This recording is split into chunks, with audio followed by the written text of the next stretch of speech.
and welcome to the 2020 podcast where hindsight is 2020 and the takes are 10 out of 10. If you're new here, welcome in. Welcome in. We love you for being here. And if you're returning, welcome in. Welcome in. We love you for being here. Drew, it is a beautiful Tuesday night, the night after week 2 ends, the Eagles and Falcons game. Before we get into that, which is our game of the week, how are you doing today? You know what? I was doing pretty terribly on Sunday night. Fortunately, I was born in 1991. Just so you know, I was born in 1991. So something magical happened in 1992. I'm going to tell you what it is. In 1992, Steve Young and the San Francisco 49ers went to Minnesota and they won a football game. Now, since then, they have not done that. So they go to Minnesota and they lose football games. And then you got my quarterback on the hot mic telling everybody how amazing Brian Flores is, which that's cool. I'm glad the dude's humble. So much like you, Jacob, who has not seen his team go to a NFC championship game in your lifetime, I have not seen the 49ers win in Minnesota in my lifetime. Those are two wildly different things. That I think I'd take the Minnesota thing over the championship game. You know, we got different levels to pain and misery, I guess. Well, we're in week 2. We're going to run down our usual docket. If you're new here, here's the usual docket is we're going to go over game of the week. We have defensive and offensive players of the week. We have a new segment for the dog house of the week. Not everyone can be winners around here. Everyone can't be winners. Someone has to be a loser, and that's when they go in the doghouse. We also want to go ahead and spotlight some rookie performances of week 2. We're going to go over our power rankings, which I dropped the ball on last week. Totally spaced on it. Didn't put it in my notes, but we're definitely going to get around to that. And then other news of week 2, and then heading into week 3, which we're going to make sure we get around to our weekly upset of the week, plus some additional stuff as well. But first things first, looking at the game of the week, it is last night's game, the Philadelphia Eagles losing on a last-minute drive by the Atlanta Falcons. Just like we did last week, I want to go ahead and start off with the winning team. Drew, what are your takeaways from the Atlanta Falcons? Because I know you had a couple of things to say about them when we were texting back and forth last night. So what's your takeaways? I'll fully admit, you guys, the Eagles were driving down the field, and I said, you know what? That's a wrap. I got a 50-minute drive home from work. I'm going to put my phone in my pocket and I'm going to head home. Yep. And I sent off a snarky text message to my co-host here. And I said, hey, you remember how you laughed at me because I told you the Falcons coach was going to be on the hot seat? What now, Pluto? As Pluto's an irrelevant planet and Jacob's takes are irrelevant. So I was like, what now? Raheem Morris, he's going to get fired. Kirk Cousins is going to get benched. And then a few minutes later, you texted me LOL. And I'm like, yeah, LOL, because I'm right, sucker. And then I checked my phone a few minutes later and the Falcons had won the football game. And I'm like, I'm confused. So I drove home, hit the speed limit the entire time, no speeding out here, and plopped myself down in front of my computer and tried to make sense of the fact that the Falcons won the football game. And after suffering through my eyes bleeding watching Sunday Night Football, the Texans, Chicago Bears, which definitely was not our game of the week, it was just enjoyable to watch a finish. I wish I had watched it live because what a hell of a finish. You can't count out Kirk Cousins. It is not Michael Penix's time in Atlanta yet. And the Atlanta Falcons are 1-1.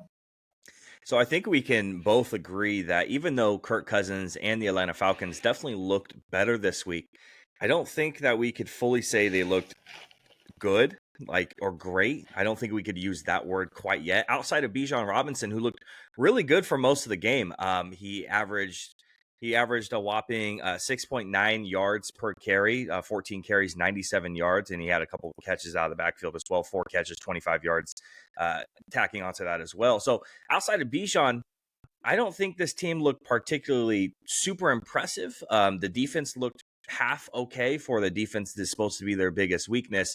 But then that final drive hit, and the Atlanta Falcons had 1 minute and 39 seconds remaining on their own 30-yard line. And Kirk Cousins completed 5 of 6 passes for 70 yards on the game-winning drive, including the game-winning touchdown pass to Drake London. Also, contributing big time is Darnell Mooney with 2 huge catches for 47 yards just on that drive alone. Ruined my parlay, unfortunately. Really do appreciate that, Darnell. So I don't think they look Who needs an extra particularly $100? right. I don't think they looked particularly great up until that point, and that's when Kirk really turned it on, and he looked fantastic. But he looked a little better. He still looks a little uncomfortable, especially with that Achilles. I think before that game-winning drive, he had, 7, 8 yards outside of the pocket the entire game. So he's very grounded in the pocket, doesn't really move around a lot. I'm glad he wasn't playing out of the pistol like he was in week 1 and looking terrible against the Steelers and looking wildly uncomfortable and way out of his comfort zone when it comes to how he usually stands in all his previous years, whether you're looking all the way back at Washington, his normal stance of kind of the offset stance, and then he had to be flat-footed and kind of just weird looking in week 1. So I'm glad he got out of that and they shifted the entire game plan. Again, better, but still I can't say the Atlanta Falcons look good, great. They look decent, and they at least pulled out the win. Yeah, you know what? If you buy a car nowadays, the heated seats in the car, there's 3 levels. So I'm going to go ahead and give you my 3 levels of heated seats. I was about to turn it up to number 3 on the Falcons head coach. They get the win. So it's not a level 3. He's at a level 1 right now. They still look pretty suspicious, but they got the win. Elsewhere, quick roundup on my coaching takes here. You know, Antonio Pierce, the Raiders knock off the Falcons. Boy, that sure takes him off the hot seat there. You know, a little suspicious performance down there in Dallas. Maybe Mike McCarthy is wondering, looking over his shoulder a little bit. But I got to tell you, what a weird week in the NFL. What a bunch of weird outcomes. What a bunch of weird shit going on. And I just have to remind the viewers out there, nothing that happens this week matters. When it's week 14 and the Raiders are 1-13, they don't get to celebrate the win over the Ravens anymore. So let's just keep that in mind. Cowboys fans, come down off the ledge. You don't need to jump yet. It's going to be okay. Derek Carr is, you know, he's going to go on a 4-game heater like he does sometimes. Come off the edge. It's going to be okay. The 49ers, they had to go to the East Coast at 10 a.m. You could chalk that up to a loss every season, so I'm not too worried about it. But here we go. What a wild week in the NFL. Looking at the losers of this game, the Philadelphia Eagles, a couple of questions that I have for them. 1, why did the Eagles not run it on 3rd down? 2, why did they not call their precious little tush push, maybe like 2 consecutive plays in a row? That would have, 1, kept the clock running, and 2, that would have potentially gotten them the 1st down and subsequently gotten them the win there.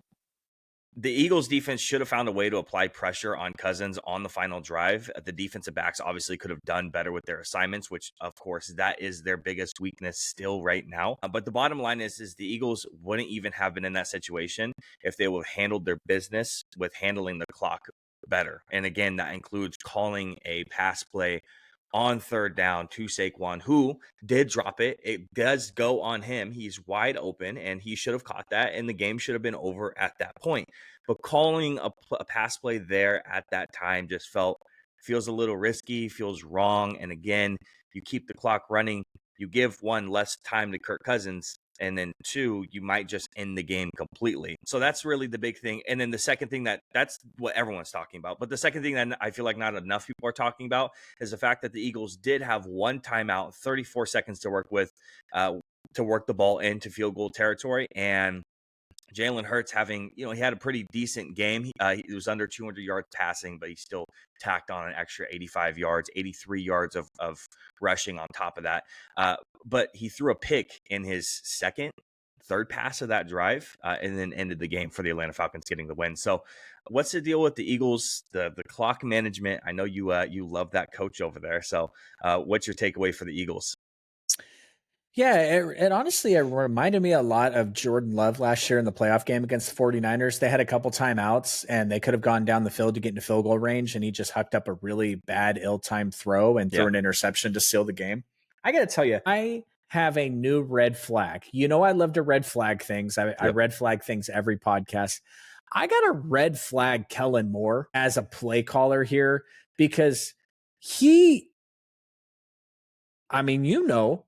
Dak looked like hot garbage for a couple of years. And then Mike McCarthy comes in and takes over play calling, and Dak is in the MVP talks last year. Absolutely. And then yeah.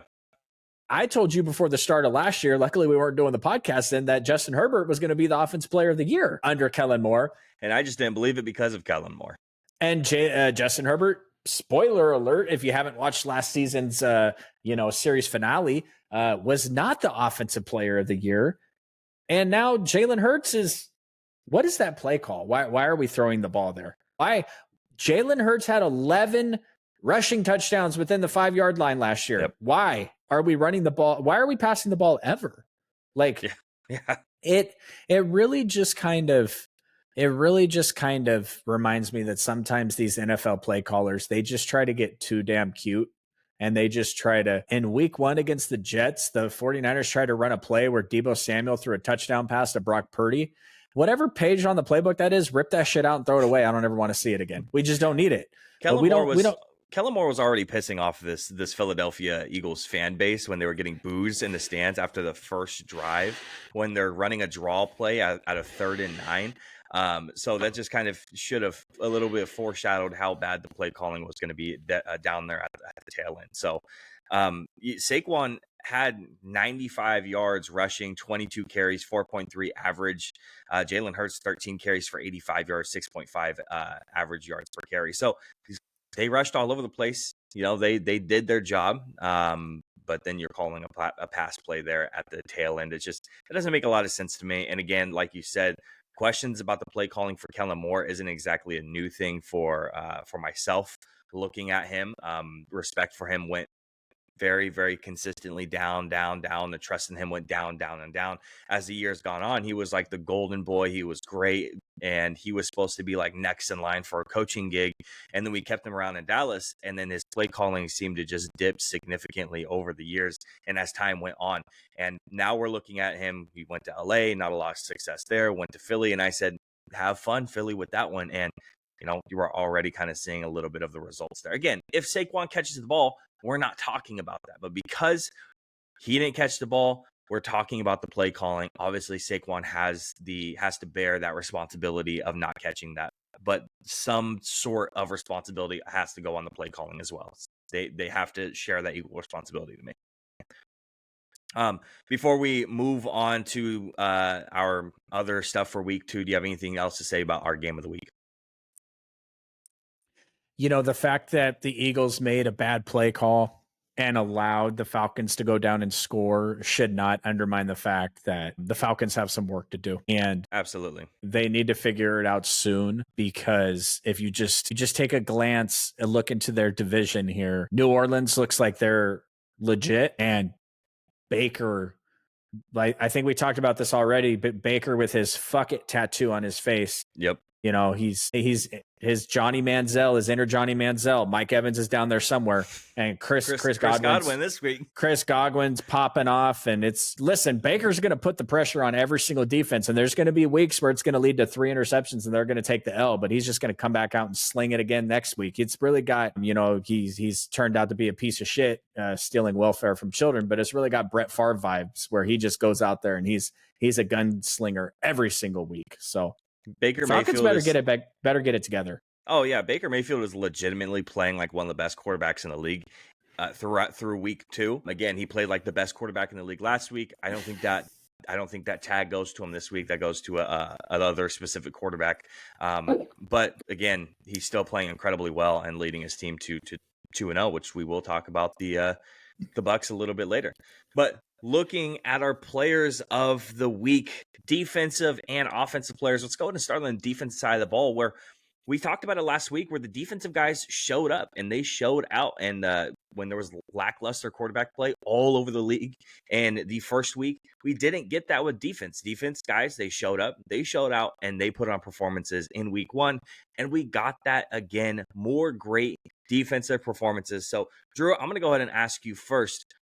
We probably have the same defensive players of the week, so we're probably going to go ahead and we're going to shout out maybe a guy or two. But the defensive player of the week for you is who?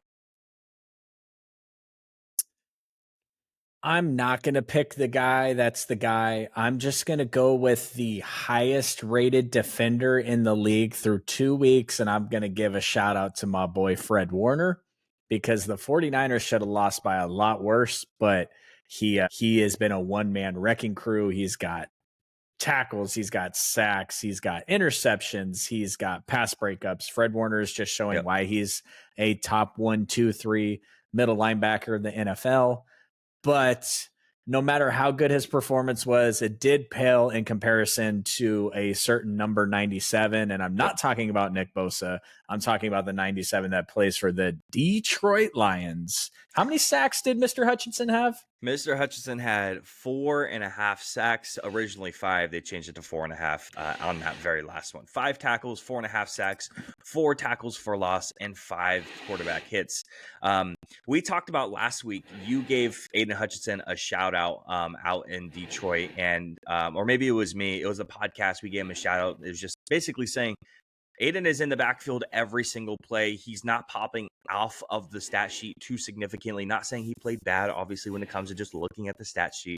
But when it comes to the eye test and really watching the game, that's when he showed out, and he's in the play every single time. And he heard us. And he said, "Oh, I'm not looking great on the stat sheet. I'm not showing out. I'll show you guys what showing out looks like." And he gave us 4.5 sacks. And 3 of those sacks came in the very first quarter. And it's funny because my backup defensive player of the week was going to be Fred Warner. 9 tackles, 1 sack, 1 tackle for loss, 2 pass breakups, 1 quarterback hit, 1 interception. He's all over the place. I had the Cowboys game on at 10 o'clock, and then I had Red Zone on the other side, watching both of them. And it just felt like every single time I'm listening over at Red Zone, Fred Warner is doing something different every single time. So we talked about before the season started that Micah was going to be really the front runner for the defensive player of the year, especially since everyone else kind of has theirs, right? TJ Watt has his, Myles Garrett has his, Nick Bosa has his. The only guy that really doesn't have his at this point is Micah and Max Crosby, who's in that elite level of edge rushers as well. But Aiden Hutchinson is really trying to come for the crown as well. And Fred Warner has great back-to-back performances, and we haven't had a linebacker defensive player of the year in quite a few years, and Fred Warner might be trying to make that case this year. I only have one other guy I want to shout out for defensive player of the year of the week, and that's going to be Dennis Gardeck, the linebacker out of the Arizona Cardinals, who had 6 tackles, 3 sacks, 4 tackles for loss, and 3 quarterback hits. That's what this defensive player of the week is also about, is not just shouting out who the best defensive player of the week is, but also shining a light on some of the guys who maybe aren't household names. Aiden Hutchinson, Fred Warner, those are guys we know all about. But a guy like Dennis Gardeck, who's a 30-year-old linebacker, been in the league for a couple of years and has himself a great game, want to shine light on guys like that. So did you have anyone that you want to shout out outside of the 2 main guys for defensive player of the week? I just wanted to throw 2 interesting stats out there for 2 guys. Aiden Hutchinson, 6 sacks, 4 QB hits, 17 pressures with a 42.3% win rate. I don't know if you guys are familiar with win rate, but that means that 42% of the time he's winning, whether he's double teamed, tipped, any of that, 42%. All those are the best in the league through week 2. And then I also have to shout out a certain Raider, Max Crosby, because Max Crosby played 100%. Shout out to Josh Dubow. He works for the Associated Press. He put the stat out there. He played 100% of the defensive snaps. Now, that's 2 weeks in a row, by the way.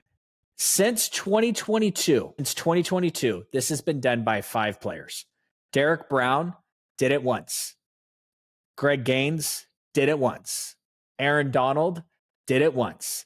Nick Bosa did it once. Max Crosby has done it 15 times since 2022. Max Crosby 15 times. That is a player I will go get. I'll give you guys a little behind the scenes look into the podcast here. I got a new podcast studio coming soon. Should be live next month. I'm going to have a much better backdrop here, maybe some jerseys. And if I'm going to go get some jerseys, I'm going to tell you Max Crosby would be the only piece of shit Raider that I would ever consider to make the wall. And he's highly in consideration. 15 times. So, yeah, I mean, it just seems like one of those things where we talked about Aiden Hutchinson wasn't going to win Defensive Player of the Year this year because they were, there's always the guy that gets close and doesn't get it before Aiden Hutchinson said, nah, 2020 podcast, you got it all wrong. I'm just going to go blitz, go nuts. And, the only downside to that is he had 5 sacks and they still lost. That's an absolutely ridiculous stat also. So, but it doesn't matter. That's he did his damn thing. The Buccaneers only scored 20, but their own damn head coach doesn't think they're going back to the playoffs this year. So it is what it is. Looking at the other side of the ball, the offensive players of the week. I'll go ahead and start off on this one, and I'm going to give a big shout out to the guy who just absolutely tore up our defense. No, not Mr. Derek Carr. Let's pump the brakes a little bit. I'm going to go ahead and give a shout out to Alvin Kamara. 115 rushing yards, 3 touchdowns on the ground, and let's go ahead and add in 2 receptions for 65 yards and an additional touchdown. So 4 touchdowns on the day, and he's racking up 180 total scrimmage yards. So for me, that's the offensive player of the week. He really showed out, and he made the difference on the team. Yes, obviously Derek Carr could get a close consideration. I added another quarterback for a backup spot for me for offensive player of the week because I feel like he was the best quarterback out of the entire week, especially when you shred up a team 41-10. But go ahead and tell me, who is your offensive player of the week? I appreciate the lead into my pick of offensive player of the week, Mr. Kyler Murray. 81% completion rating, 340 total yards, 3 touchdowns, a perfect QB rating, which I know we're not QB rating here fans on this podcast. We're not even QBR fans. But speaking of which, Bryce Young, QBR of 8. I think that's an all-time low, but we'll get to that in a little bit. Sorry, Jacob. I know you love Bryce. But yeah, Kyler Murray played out of his mind. The Rams look like they're in big time trouble. I think I picked them to make the playoffs this year, but now it looks like they're putting Cooper Kupp on the IR. Thank God, because the 49ers play him next week and we definitely need a win. Yeah. So put the whole team on IR for all I care. Weirdly enough, Aaron Williams, he averaged 2.1 yards per carry. Blake Corum averaged 3.5 yards per carry, which is weird because you love the fact that they spent $1 billion on their offensive line. Clearly not a good investment. They spent a ton of draft capital in recent years on that defensive line, and James Conner just went nuts on them. Yeah. The Rams are looking rough, and they may need to be going back to the drawing board here soon and blowing it up, which is going to be tough because I don't know if Sean McVay is going to stick around for a rebuild. But none of that matters right now. We're talking about Kyler Murray and his very impressive week 2 performance in the win. When you put it on a diagram and it's a graph that looks like this, the up is going to be EPA and the over is going to be the grades for PFF. Kyler Murray is going to be the very, very, very top corner. He's going to be the highest EPA out of any quarterback this week and the highest graded player as well. The only other guys I want to go ahead and give a shout out to is Geno Smith played incredibly well. Outside of a Seattle Seahawks offense that really didn't give them a whole lot, and a Seattle Seahawks defense, what that was allowing the Patriots to really keep them in the game. Geno Smith really did put that team on his back to go ahead and grab them the win. The other player I'm not going to go ahead and shout out because he's actually going to take home a top 3 rookie performance that we're going to get around to. Drew, is there any other guys that you want to shout out for the offensive player of the week before we move on? Yeah, no, because as you might have just spoiled there, I actually thought that there was another player that could qualify, but we're going to go ahead and hook him up with this award here. So we'll just move on from there. I'm curious to see if because I'm certain that we're talking about a wide receiver, but which one is the actual question here? So moving on to the top 3 rookie performances of week 2. And if you're new here and you don't know what we do, again, this is just on our docket that we have every single week. And we want to spotlight the rookies that we have scouted out. You can go back to our podcast. You could see the entire catalog of mock drafts and big boards and the whole 9 positional rankings. So we've watched these guys, and now we want to go ahead and spotlight them week to week. And top 3, no particular order here, rookie performances of week 2. Drew, go ahead and take the first one here. Top 3 rookie performances of week 2. Yep. Just rookies overall. We're not going to break it down by defense, offense, or anything like that. Totally up to you what you want to put on there. I'm just going to cheat and I'm just going to take Marvin Harrison Jr. There's another rookie wide receiver that went out of his mind. But if you look at the advanced statistics on Marvin Harrison's touchdown grab, his first one, and how impossible that catch was, that was just an amazing play. And then on his second touchdown grab, my man is outrunning everybody while we're looking. Have you guys seen Marvin Harrison Jr.? That man is a motherfucking tank. I text you about that immediately, looking back. And he's outrunning everyone. Outrunning the dude who's on full sprint. That's insane. He's like 7'4". I'm going to hijack the podcast here real quick, but there was a certain player that made a play in a game. It was like a 99-yard touchdown. Some guy named Justin Jefferson. He sucks. He outran the 49ers safeties, who I think are the slowest safeties I've ever met in my life. But there's a funny-ass visual of the 49ers safeties are running down the field. And you know who goes running by the 49ers safeties? The fucking ref. The ref. Now, the thing is the safeties are not all out running. They're trying to take the correct angle. They're trying to keep up with Justin Jefferson. It's not like it's a sprint. But it's pretty frustrating when you watch. I imagine as a defender, Marvin Harrison. Man to a 10-day. Marvin Harrison is 6'4". Wrong sport. Marvin Harrison is 6'4". And he's a tank, and he's looking backwards, and he's outrunning you. God, we just saw the future this week in these NFL wide receiver rookies. And the thing about Marvin Harrison, if we were going to rank him, which we're not, I might put him at number 2 because after his explosion in the first quarter, he didn't do much the rest of the game. Right. And there are a ton of weapons on this Cardinals team, Trey McBride and things like that. This other guy that you're probably going to bring up is literally the only ounce of talent on his entire team. Yep, and absolutely. He showed out on Sundays. Yeah, Mr. Malik Neighbors, 10 receptions, 127 yards, and 1 touchdown. Yes. 17 targets. Yep. It was all over the place. It's funny because I felt like we saw a lot of lackluster offensive performances when it came to the rookies in week 1. And, we even talked about Marvin Harrison Jr. and why is he not involved in the offense? And we broke that whole thing down. So you can go ahead and check that out, why he wasn't really involved in the game plan. But Malik Neighbors, 10 receptions again, 127 and a touchdown with really, Daniel Jones throwing to him. And nobody else around there, right? Who's your 2? Wan'Dale Robinson? Who's your tight end? Exactly. Who's your tight end out there? Can you name the first tight end out in New York at that point? So, and then you have 26 in the backfield. No, that is not Saquon Barkley back there. That is Mr. Devin Singletary. So Malik Neighbors, my guy, really, really impressive in week 1. My second guy, I am going to flip it over to the defensive side of the ball. And this is a guy that you really love, and that's going to be a Mr. Kamari Lassiter with 4 tackles, 1 pass breakup, and a pick. So he looked really good in week 2. So something I love from my corners is I love low tackles, and I love a pick and a couple pass breakups. That's what you want to see. You don't want to see a corner with 10, 11 tackles because that probably means that he got a couple of balls thrown at him, caught, and he's making that tackle. So Kamari Lassiter looked really good, 4 tackles, a pass breakup, and a pick on top of that for the Houston Texans. Who is your number 2 guy?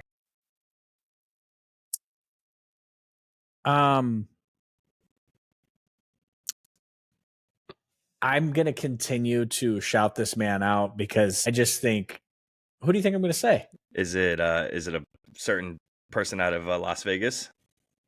It might be. He was on my honorable mentions, so I get it. I totally can understand it. Why is he an honorable mention? Like, why didn't you put him on the list? I put a certain quarterback on the list who got his first win. So today I'm at work and I got Devontae Adams in my fantasy team. And yes, I know nobody cares about my fantasy team, but I'm trying to trade away this dude like no tomorrow. I'm offering basically anything for him. And everyone's like, why are you trying to trade away Tay? Why are you trying to trade away Tay? I'm like, because Brock Bowers is the number 1 option on that team going forward. He is absolutely fantastic. I can't say enough about him. And I think, it's funny. Everybody made fun of the Raiders because they took him. And they're like, oh, you just took a tight end last year. This dude is not a tight end. He's a weapon. He's a weapon. Yep. 9 receptions. 9 targets. Yeah. 9 for 9. 9 receptions, 9 targets. Yep. 98 yards. Absolutely. No, I'm right there with you when it comes to Brock Bowers. We knew that Brock was going to be good. And yes, when it comes to them taking him, it was a little bit of a question mark. It was a lot of people, including I even had that question too, being like, why are you taking another tight end? But Brock Bowers is just that guy out there in Las Vegas. And you got dudes, Kyle Pitts, you ain't doing shit. No. Sam Laporta, you ain't doing shit. Mark Andrews, he ain't doing shit. Isaiah Likely, back down to earth. Travis Kelce, he ain't doing shit. Is Brock Bowers going to be the best tight end in the league this year, statistically? It wouldn't surprise me. It's very possible. Absolutely. My number, you go ahead and go actually with your number 3 guy if you want to don't act like you know me. Don't be laughing just because I didn't even say the team or anything yet. You just started laughing at me. Hey, just started laughing at me. I put him on there because I was like, damn. And just for context, if you didn't watch last week's top rookie performances, Brock Bowers was also on Drew's top rookie performances. So him saying he's going to continuously shout him out, I laughed because I knew that he was on my list this week, and I knew that he was on his list last week. So go ahead with your number 3 guy if you have him locked and loaded. I'm just going to go, if you wouldn't mind saying his name for me so I don't embarrass myself, but there's a certain rookie tackle for the New Orleans Saints. Talisi Fuanga, who had to go up against a vaunted, like you say what you want about the Cowboys, but Micah Parsons and some of their defensive line is not, and he did not allow any pressures. Now, the Saints ran the piss out of the ball, and that's okay. But a 65.0 grade in the run and passing game for a rookie tackle going against Micah Parsons definitely deserves shout out to me. Frankly, there's a couple of these offensive linemen that have just been plug and play, just stick them in there and they're just rocking. I mean, it's going to be boring for me to bring up Joe Alt every week, but Joe Alt was just, is he a 5-year veteran at this point? He's just been out there at tackle for 5 years and they don't even have to worry about it. Yep. Again, the Panthers don't have a ton of talent, but still, these we highlighted the shit out of the rookies and the tackles in this upcoming draft. Yep. You and I did more in-depth knowledge on these rookies and tackles, and we talked about wide receivers and tackles, rookies. We talked about who we thought was going to be successful. So far, the neighbors thing is making us look pretty bad on the Roma Dunze side, but yeah. Joe Alt, Fuanga, yeah. There's a silent in there. Yeah. I'm just gonna call him my guy Tal. He's just so far it's impressive because and that's back-to-back weeks for us again. Yeah. Offensive line play just sucks so bad in the NFL to just see these rookies come in, because frankly, we need good offensive line play in the NFL because we want to see scoring. We want to see scoring. We don't want to watch the Carolina Panthers every week. We want to see talent and scoring. So shout out to him. Who's your number 3? I already mentioned that it was a certain quarterback who got his first win. Yes, it was against the New York Giants, but he did go 23 of 29, 226, and 10 carries for 44 yards. And that's going to be a Mr. Jaden Daniels. Yes, the quarterback that I was not the highest on coming out of the draft. He looked pretty good last week. Again, picking up his first win. You could say what you want about it being the Giants or whatnot. It was a division rival. It was a close game, and they did pull out the win. So I did want to go ahead and give him a shout out, especially because I think he deserves it, and especially going with how the rookie quarterbacks are kind of going right now this year. I don't know how many times we're going to be shouting out rookie quarterbacks. There is 2 guys. Actually, there's one guy that I did want to shout out because you already brought up Brock Bowers. So there's one guy I did want to bring up who just didn't quite make the cut as well. And it's a guy who I brought up last week on the defensive side of the ball. And that's Jared Verse, who didn't make the top 3, 7 tackles and 3 tackles for a loss on top of that. So he looked pretty good as well. Didn't pick up a sack, but again, he's there getting the tackles for the loss, which is what I thought he was going to be good for in the run game. That's what Jared Verse is going to excel at. Last week, picking up his first sack, and then again, 3 tackles for a loss this week. Was there anyone out of the rookies that you want to kind of shout out?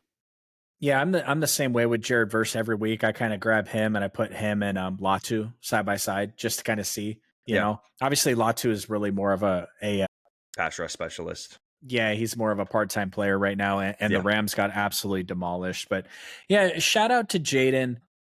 I absolutely hate what they're doing with him right now, but their offensive coordinator is suspicious as hell. He's got a suspicious as hell offense, and they're just this quick passing game. Jaden Daniels completed 79% of his passes, which is fantastic by any type of metric for a rookie quarterback. But his average depth of target and this quick shooter shit they're trying to do, which is fine. Austin Eckler looks like he's 53 years old. And there's Yeah. there's no other speed on that team. Like I love Scary Terry, but Scary Terry's not taking a slant.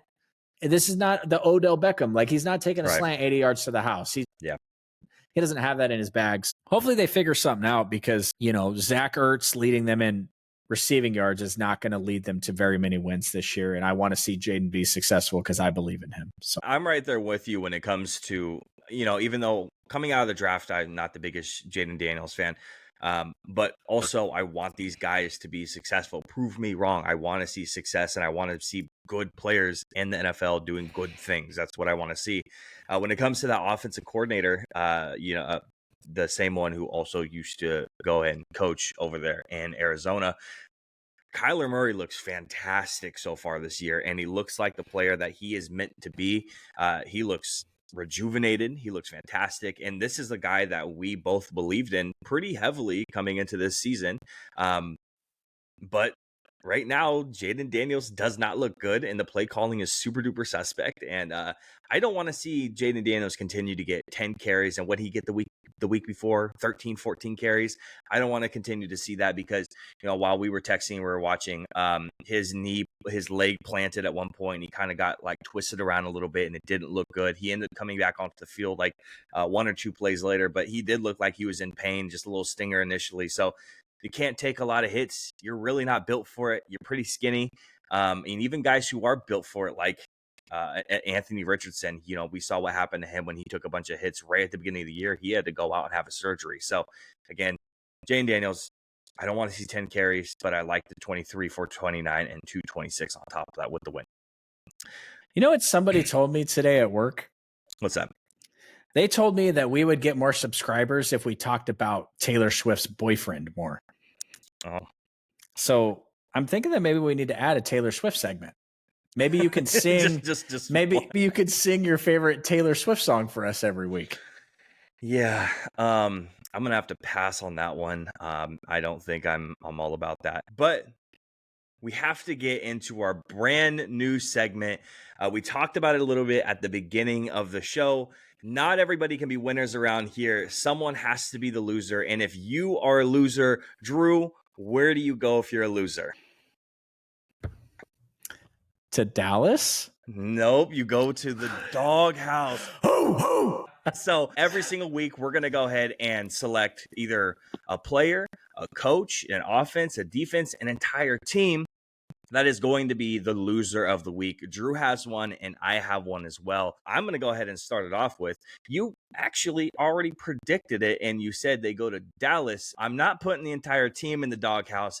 I'm putting that defense in the doghouse because you let the New Orleans Saints score 44 points on you. Yes, I understand that that they went the week before and they scored 47 points on the Carolina Panthers, who are supposed to be a bottom 3 defense in the league. But then you allow 44 points on this defense who's supposed to be top 3. So you're going to the doghouse. I felt like I was watching the same Cowboys from years before of not being able to stop the run. Alvin Kamara looked like a monster.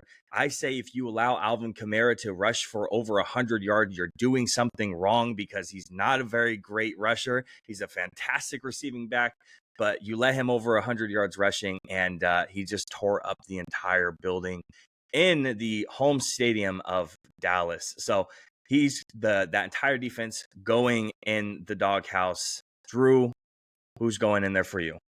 I really, really thought about putting Will Levis in the doghouse because 2 weeks in a row he is committing atrocities on the football field. But they're great for the internet memes. It looks fantastic. Bro, watching Will Levis play quarterback is if you and I were out to dinner and a homeless person, we're in California, by the way, so this could happen. A homeless person walked into the restaurant, stood up on a table, took a shit on the table, and walked back out. That's like watching Will Levis play quarterback. But I'm not putting Will Levis in the doghouse because the Titans are supposed to suck. So the fact that he keeps costing his team, and that was one of my, what did we do? Crazy things that might happen in the NFL this year. I said Will Levis is going to be fun to watch. Yep. This shit's been fun to watch. So far I'm correct. True. But you know who's going in my doghouse this week? All right. Who is it? two-time NFL most valuable player, Lamar Jackson, is in the doghouse, bro. What the fuck? How do you lose to the Raiders? I'm pissed. Yep, that absolutely. I got to go in my Snapchat comments. I got to go in the YouTube comments. I got to go in the Facebook. No, I've deleted that. I got to go into the comments all the time and defend Lamar Jackson. What are you talking about, bro? He's this. Stats. Bam, bam, bam. And now this month, he comes out and he looks like straight trash. He looks like 2 weeks in a row. Absolutely. 2 weeks in a row. You're making me look bad, Lamar. I'm out here defending you. I'm out here defending Josh Allen. Josh Allen's doing his thing. He's backing me up. I'm going to have to call Lamar up. I'm going to have to say to you, I'm going to have to say to him, how are you being outplayed by Justin Fields right now? How is it happening? I'm not happy. John Harbaugh, he's been the coach for the Ravens for 35 years. I think it's actually 16 or 17. Yep. They lose close games all the time. It's what they do. But how do you lose to the Raiders? Yep. The Raiders. Yep. What? They got Max Crosby and then nothing. So just don't go over there. Don't go over there. Just stay away from Max Crosby. And, you know, I picked the Raiders and the points. So I thought it would be within 7. So the Ravens losing, it makes me money. I'm cool with it. The 49ers losing made me money. I was not cool with it. I'll still take the money, but I was not cool with it. But Lamar, my man, like, you, please, I'm tired of defending you to the haters. You're a 2-time MVP. Start acting like it.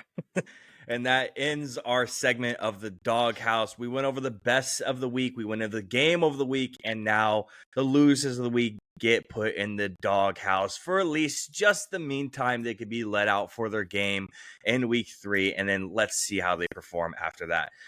Moving on to the segment that I went and dropped the ball on in week 1, it is going to be our top 10 power rankings for week 2. Drew, I have a top 10. I do have a just missed the cut. A couple of teams I couldn't quite put in there because of certain performances or guys getting injured, or a couple of guys real quick, or teams that missed the cut for me is the LA Rams, the Baltimore Ravens, and the Miami Dolphins all missed the cut for this top 10. So getting into it, you want to go ahead and start us off with number 10.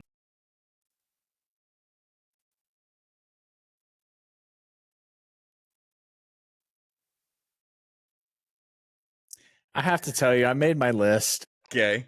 Sunday night. All right. So I might have overreacted. So I'm going to kind of rewrite this on the fly here. And that's okay. I probably overreacted too. I'm just tell you, the 49ers took a tumble. So that's not accurate. So I am going to go ahead and slide in the very shocking New Orleans Saints right here at number 10. Beautiful. And I do have them inside of my top 10. I just found, and this is my knee-jerk reaction, and I am a very pessimistic Dallas fan, just for anyone who's watching it for the first time. If you're a continuous as you listener, should be, you know that I'm a pessimistic watcher of the Dallas Cowboys. And we love it. And my knee-jerk reaction is I put them at number 10 for the power rankings. And for just the context is I had them around last week, around the 6 to 8 range still. I didn't like bump them up in the top 3 for beating the Cleveland Browns. I wasn't going to go ahead and do that. I'm not the knee-jerk reaction that way. I did drop them down a couple of spots. So I put the Dallas Cowboys at that number 10 spot. For me, at my number 9 spot, I did, again, include the New Orleans Saints, and they're going to go ahead and slide in right here at this slot. And we're going to have a conversation later on contenders or pretenders really, really early in the season, and we're going to bring up the New Orleans Saints and have a real conversation on whether we believe in this team or not. But for right now in week 2, they deserve a spot, especially scoring 47 in the first week and 44 in the second week. They deserve that number 9 spot 100%. Who'd you go with for number 9? I stayed in the same division, if you don't mind. Absolutely. Go ahead. I'm going to go ahead and take Mr. Fuck It, Baker Mayfield, and the Tampa Bay Buccaneers, and I'm going to slot them right in there at number 9. You go to the Lions, who admittedly don't believe in themselves, and you get crushed 5 times by Aiden Hutchinson. Yep. And you just keep finding Godwin down there somewhere. And he just keeps scoring. And Baker, this dude, he runs for like a 3-yard little scramble, gets the first down. He loses his fucking mind. Bro, I would throw out my whole ass back doing that first down thing that he does. Like, I would be doing this podcast from a hospital bed if I did the stuff that Baker did, just celebrating. Yep. But good for you, Baker. Good for you, because your career was looking. It was bad. It was pretty much dead on arrival once. Yeah, absolutely. And he got a 3-year, $100 million extension. Yep. And there's another quarterback in this league who may not ever play another down of football that got paid much more than that. And boy, oh boy, would they not switch quarterbacks right now. Absolutely. When it comes to Baker, too, if you guys out there have not actually watched the Tampa game yet or haven't seen the highlights of a game, or just go on the NFL YouTube channel, go look up that game and look how much Baker's running around and he's actually making plays, whether it's just for a 3-yard run or whether he's actually getting it down the field, but he's making magic happen. And it is really fun to watch at this moment. Drew, who's your number 8? The Ravens. Okay. They got tumbled. Yeah, definitely. Did you drop them out? I did drop them out starting 0-2. Obviously, you have a tough week 1, but then you have a really close game in week 2 and you lose against the Raiders. You already dropped a couple spots there, especially with the play that Lamar has been kind of displaying. And then you continue it in week 2. I think there's a couple of teams here who really impressed, and they might not end up being in the power rankings at the end, but I think they at least deserve a spot right now. So, they missed the cut for me. So, so number 8 is, you said the Ravens. My only problem with the thing is I keep preaching to not overreact to 2 weeks in the NFL. And the only other team I could have put up here was maybe like the Jets, and I wasn't going to do that, or maybe the Bengals, and I wasn't going to do that. So, yeah, I would. They still slide in for me. My number 8 is a team that maybe you don't want to see up in this spot right here, and that is going to be the Minnesota Vikings, sliding inside the top 10, who by all means was not in the top 10 for the pre-rankings or for week 1, especially since all they faced off against was, I believe, was the New York Giants, but now playing against the San Francisco 49ers and beating them, I think you got to slide them in. You got to bump them up. I think everyone's playing their role and they're playing efficiently well. And again, they're gaining those W's, starting off 2-0. Again, another team that we're going to go ahead and talk about a little bit later with that contenders or pretenders segment a little bit later on. My number 7 is a team that you already brought up, and that is going to be the Tampa Bay Buccaneers. Baker, again, love watching him. I think they deserve up in this spot. And it's funny because the division that is supposed to be the worst in the league, and that is the NFC South, that is with the Bucs, the Saints, the Falcons, and the Panthers, has 2 teams inside of this top 10. So again, the Bucs are really fun to watch right now. Baker's really fun to watch right now. This looks like a playoff team. This looks like a team that's going to be good enough to actually win games. Again, they get a big bump, especially for beating the Detroit Lions, who they lost against last year in the playoffs. So getting this revenge game, getting this win under their belt probably feels really good for them. At that number 7 spot, Drew, who did you go with? Cowboys. Okay. A little bit of a drop, but not too much. You're the yards per play is worrisome to me. No, I agree. I'm not gonna.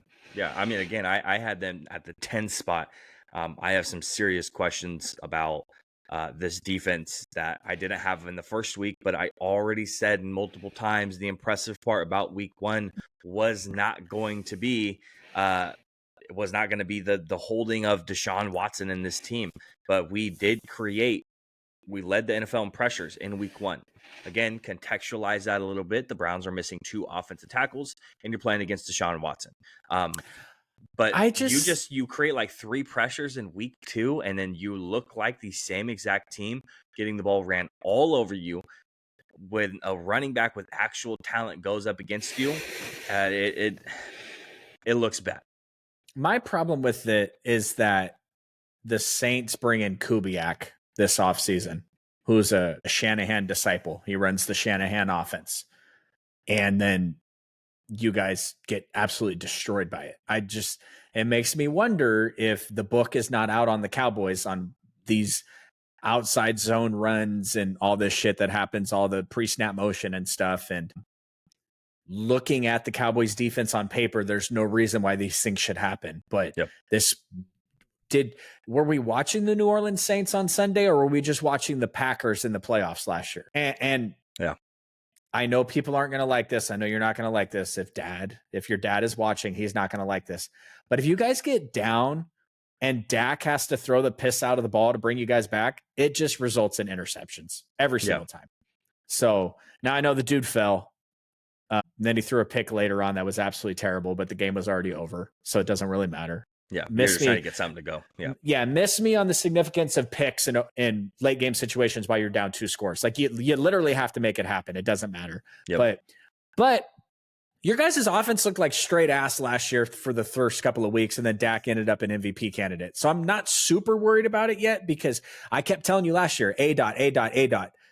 They will not let Dak throw. They will not let Dak throw. They will not let Dak throw. And your offense looked terrible. And then all of a sudden they started letting Dak throw. CeeDee Lamb started exploding. You guys started winning a bunch of ball games. So I'm not too worried about it yet. Hopefully you guys continue to look like shit all the way through October.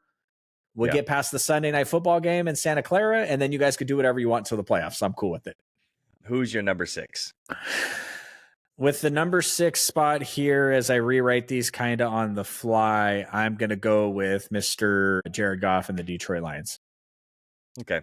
Obviously I have them in my 10. I still believe in them pretty highly, and I still have them in my high in my top 10. But what's your reasoning for dropping them down to around this 6 range? Because I like the teams that are in front of them better. Because the expectations were so high, and I think that was wrong of us to put those expectations on a team that was the Cinderella of the dance last year. Amon-Ra St. Brown no shows week 1, and now Sam Laporta has no showed week 1 and 2. Yeah. It's really concerning to me that you can have a defensive player like Aiden Hutchinson absolutely wreck the other team and you lose the game. If I told you before the week started, hey, Aiden's going to get 5 sacks and the Buccaneers are going to score only 20 points. That's a dub, right? At home in Detroit. It's week 2. We don't need to overreact to anything here. That's why I didn't make the 49ers fall out of the power rankings. But yeah. I mean, you could definitely tell that the Detroit Lions, that their main weakness is still that secondary. I think that forefront is still pretty good, but you could tell that the secondary is struggling pretty mightily. Terrion Arnold is a very talented rookie corner, but he's already having his ups and downs. Ennis Rakestraw getting some snaps in the first 2 weeks, but not really a whole lot. Brian Branch had his first pick of the season, obviously playing the nickel corner / safety role, but he's going to be the most talented guy in that secondary, bar none. But you could tell that's where the weakness lies, and that's where people are going to attack. Pretty similarly to my number 6 is the biggest weakness is their secondary, and that's going to be the Philadelphia Eagles is taking that number 6 spot for me. Obviously, they beat the Packers in week 1, and then in this week 2, we talked about it for the game of the week, and they lost to the Atlanta Falcons. Really just got kind of tore up right there in that final drive on that secondary. Quinyon Mitchell obviously is starting on the outside along with Darius Slay. Cooper DeJean got a couple of snaps. I don't know if you saw that in that nickel corner role, but really not a whole lot. They attacked him and they just got absolutely bullied when it came to that final drive. But also not just that defensive line is looking a little bit suspect because Josh Jacobs ran all over them in the second half of week 1, and Bijan Robinson looked pretty damn good in this game as well. And then on top of that, you have to really take a really hard look at this pass rush and not generating almost any pressure. Kirk Cousins looked pretty comfortable back there, not really a whole lot going on. a guy like Bryce Huff I've that heard you brought Hassan over. Reddick is available. Yeah, well, the thing is Bryce Huff, who they brought in, he has the same amount of sacks as Hassan Reddick, actually. And Hassan Reddick's been on the couch. So you got to really question this defense at this point. I think that A.J. Brown being out and potentially being out for the next couple of weeks puts a lot of pressure on Jalen Hurts, who ended up putting the team on his back a little bit. And, again, he had to rush a little bit more than you saw in the previous years with Jalen Hurts. So I'm dropping them down to the 6th spot with that loss and with the suspect defensive play going on. At my number 5 spot, I went forward and put the San Francisco 49ers. This really isn't, this is kind of a 2-3 drop spot because I really like the teams ahead of them. One of them, you could probably switch 4 and 5. They're pretty interchangeable. I obviously losing to the Minnesota Vikings is a big hit for you guys. Your team is still impressive, but I just want you to know that every year that Brock Purdy has lost to the Minnesota Vikings, he's gone to the Super Bowl. So suck it. So you're still in the top 5. Pump the brakes, but obviously you do have some injuries that are a little bit concerning. You guys are dealing with them. You're riding through them right now. So number 5 is where you're going to sit. You're probably going to go up at this point. I don't think you guys are going to drop any further than this unless you guys lay a huge dud next week. Who's your number 5? Well, we got the Rams and then we got the Patriots. So if we start falling in these power rankings, something went really bad. It's possible. I got the Eagles. They should have won that game. It's disappointing that they didn't. We should probably talk about this next week because it's not on our rundown for this week, but these corners in this draft are looking super suspect right now. Quinyon Mitchell, man, he had an amazing game. Game. And then he gives up 2 catches for 31 yards and misses a tackle on that last drive that basically allowed them to win it. So Kirk said, you know what, rookie, come see me. Yep. So, yeah, I got the Philadelphia Eagles right there just because they should have won that game. Questionable play calling, that it doesn't subtract from the performance that the team had. And frankly, there's not a good running back in your guys' entire division. So their run defense looking a little suspect isn't going to hurt them against the Giants or the Commanders. What about Devin Singletary? That's my boy. That's my boy. I'm more worried about Dalvin Cook, to be honest with you. Is he playing yet? Nope, still sitting on that practice squad. We'll see next week, though. Who's your number 4? The 4. Okay. Christian McCaffrey's on the IR.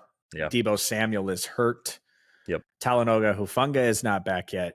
Drake Greenlaw is not back yet. Yep. Fred Warner's playing like on all pro.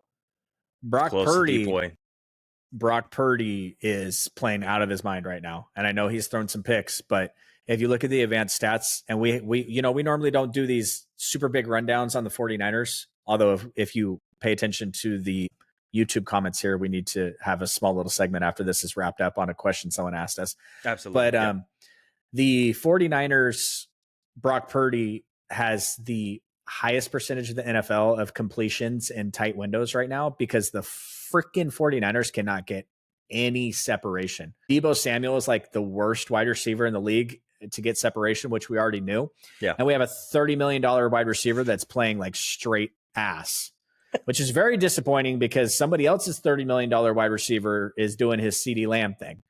Brandon Ayuk looks like garbage right now, and he needs to figure it out because it's starting to really piss me off. And I'm going to drive all the way down to Santa Clara, and I'm going to write a really mean sign, and I'm going to hold it up in the stands if he doesn't figure it out. Because honestly, I'm pro player. I'm pro player. You and me and your dad get into arguments all the time because I'm pro player. But if you're going to miss the entire training camp, you got to be ready, bro. You dropped a touchdown last week. Yep. You're not getting any separation. And this is like, he's clearly just not in shape because you didn't forget how to run routes. And he's one of the best separation wide receivers, not in speed, just at the point of his route. He's one of the best separation wide receivers in the league. Absolutely. Luckily, next week we play the Rams, who don't have a wide receiver on the roster currently, and their defense has holes all over it. So God forbid we lose that game. So I got the 49ers slotted here, but I'm ready to drop them more if need be. So that's your number 4. My number 4, I said, could be interchangeable with my number 5, which was the Niners. And that is the Detroit Lions. I mentioned that I still had them high. I'm still very high on the Detroit Lions. I still very much believe in this team and the weapons that they have.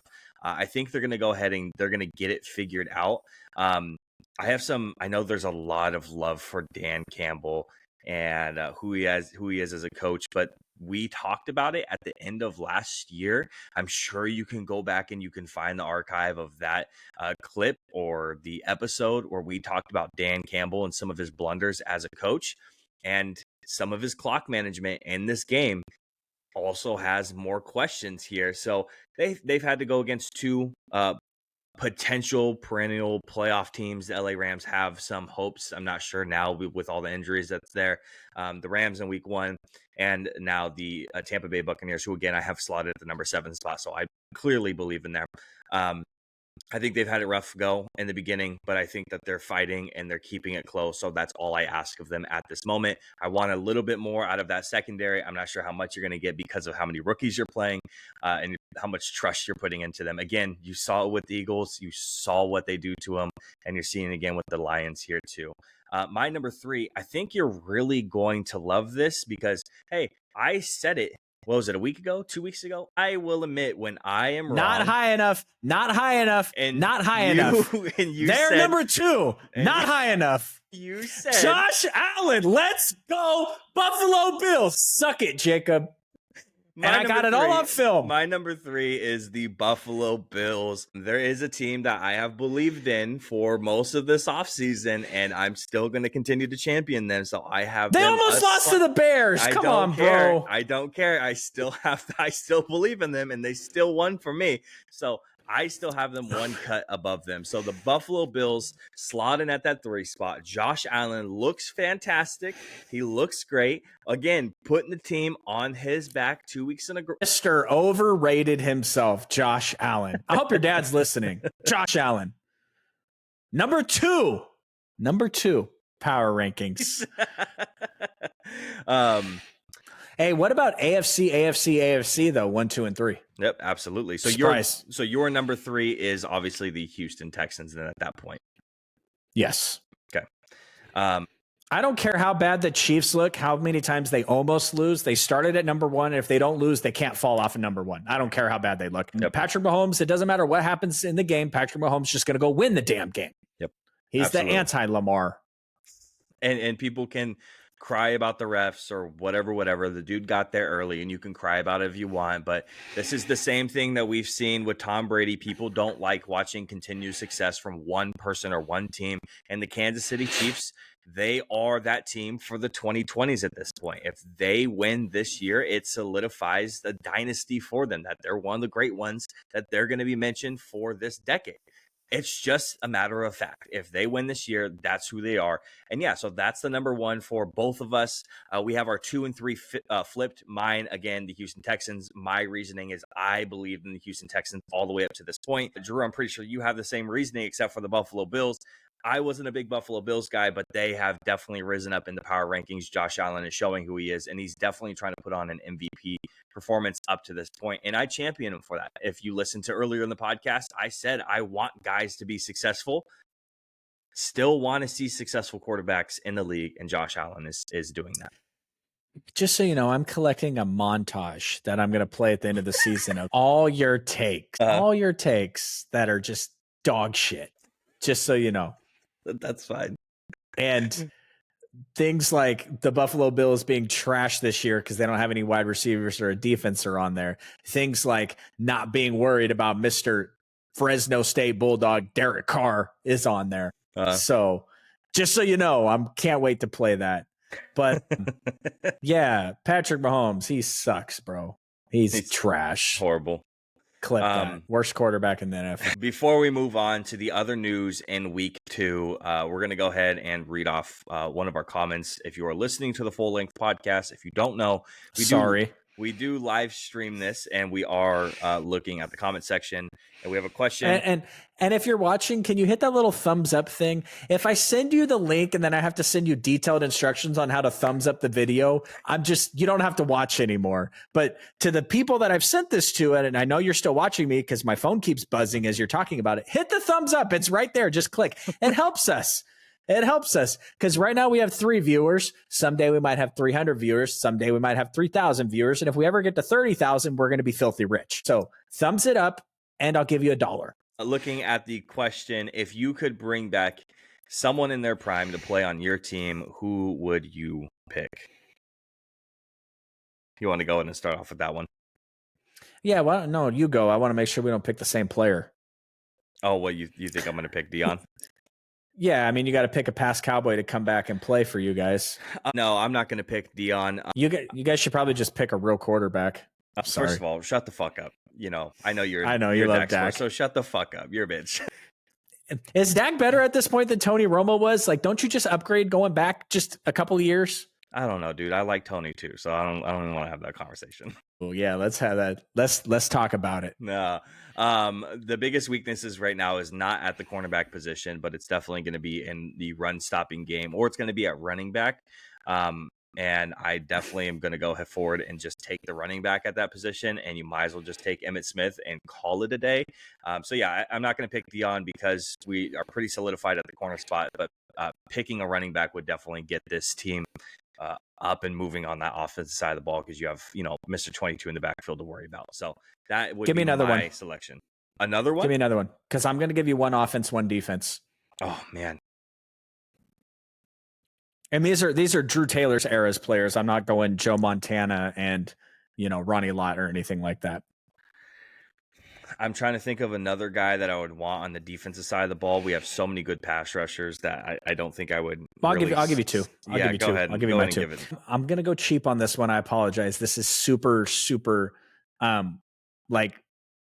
weak of me. I'm going to go with the star wide receiver, and everybody's going to think that I'm going to go Terrell Owens, and I'm not. I'm just going to take Randy Moss because he's the 2nd or 3rd best wide receiver of all time, and he did play for us, and he caught touchdowns from Colin Kaepernick, who couldn't throw a football. So clearly he was really good. On defense, though, I'm really proud of this pick because we got an assassin on one side. His name's Nick Bosa. And so I would, on the other side, put the Cowboy, Mr. Justin Smith, who should get credit for every single one of Aldon Smith's sacks he's ever got, because Justin Smith grabbed himself a tackle, grabbed himself a guard, grabbed himself a center, bear hugged him, and then Aldon Smith just la-di-da-di-da-di straight to the quarterback and got the sacks. So I put Justin Smith on this line, and I just think at that point, we could win games 9-0. We wouldn't even have to score. My other pick, I got you when you talk about my era of player is someone who I think unfortunately retired a little bit too early, especially because of all the injuries that he had. A Mr. Sean Lee would be fantastic at the linebacker spot at this point. So unfortunately, Eric Hendricks would have to give up that 50 number. But yeah, that's probably who I pick because I think that man is sorely missed at this point. Yeah, so there's our question of the day from the chat. Does it hurt your feelings a little bit not being able to pick Dez? I know you can't pick him because he doesn't catch the ball, but shut the fuck up. Dez dropped it, bro. Okay. He dropped it. Yeah. I wake up and lie to myself every morning too in the mirror. I'm ready for the day. I'm going to be happy. Hold on. Before I hijack this one more time, small thing we got to cover here because they didn't make our power rankings. And speaking of Dez dropped it. The Packers winning a game with Jordan Love missing a game is huge for them and what they want to accomplish this season. Shout out to Josh Jacobs. I think he had 47 carries. And Malik Willis at one point was like 4 for 5 for 19 yards, but he moved the ball. So they didn't stay in my power rankings this week, but they're an eye to. If they keep winning with Jordan Love on the injured list, that's huge for them. Absolutely. Looking at the other news from week 2, and we're going to go through the 0-2 teams. Which of these 0-2 teams should be panicking already? So we're going to call this panic or patience for this team. And the first team that we have up is the Baltimore Ravens. Drew, are you panicking on the Ravens or do you have patience? And real quick, let me preface this. Only 32 teams since 1990 have ever made the playoffs since starting 0-2. So I know it's just week 2, but it does matter because only 32 teams have ever made the playoffs when starting 0-2. So are we panicking? Are we having patience with the Baltimore Ravens? I'm not panicking. I'm pissed. Yeah. I put Lamar in the doghouse, remember? Yeah. I'm pissed, but frankly, you know, their division sucks.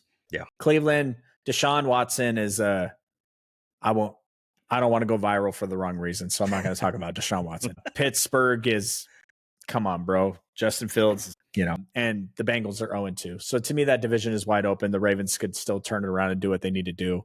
So I am not panicking on the Ravens yet. Not yet. You know, the Raiders beat the Chiefs last year. Every year, the Raiders have their Super Bowl in like week 7 of the season. This year, it came a little early. Congratulations to the Raiders. I believe they're hosting a parade this week for that game.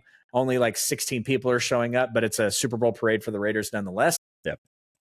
But yeah, I'm not worried about the Ravens yet. I'm actually going to press the panic button a little bit on the Baltimore Ravens, and that's because of the play from Lamar Jackson.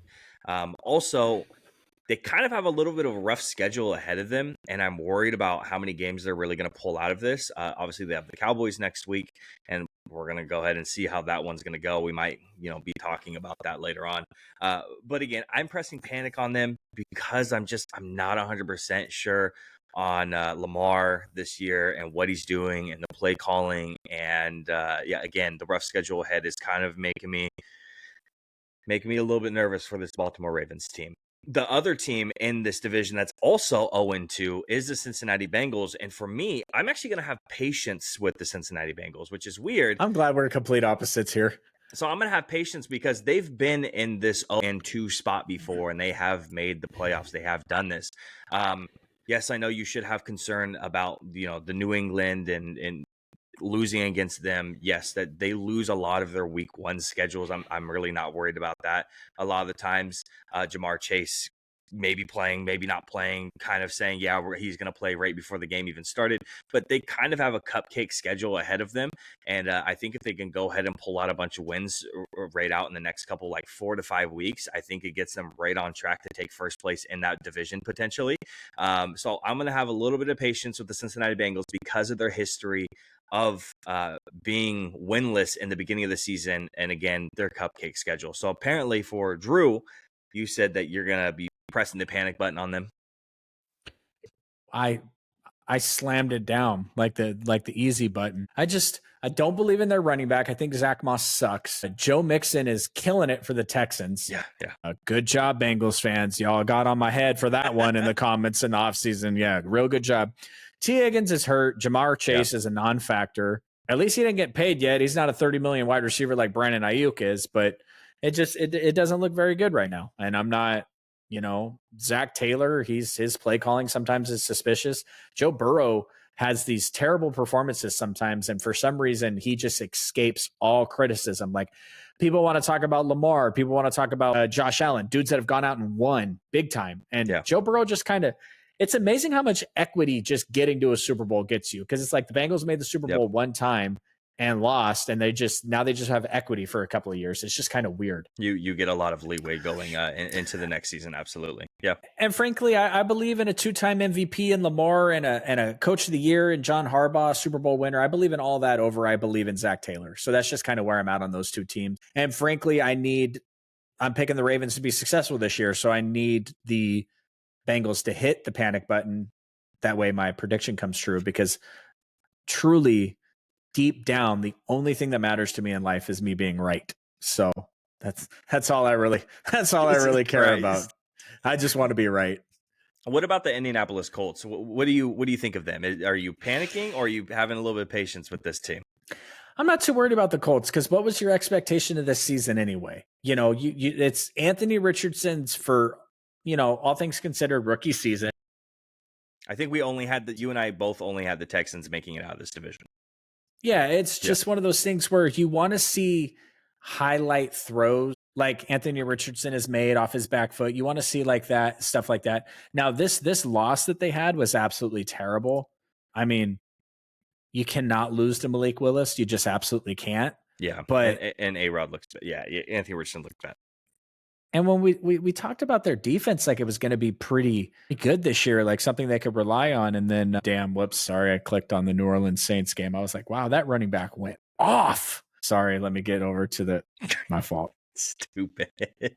Josh Jacobs. See, I thought it was Kamara. 32 carries, bro. 32 carries for 151 yards. He did lose a fumble, but that's okay. Malik Willis, 12 for 14, 122 yards.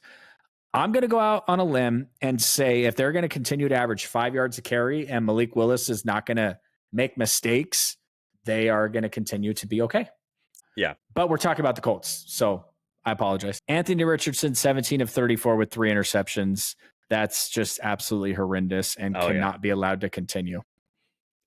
Yeah. That cannot be allowed to continue. When it comes to the Colts, I know there was a little bit of optimism coming into the season with a healthy Anthony Richardson, some weapons around him.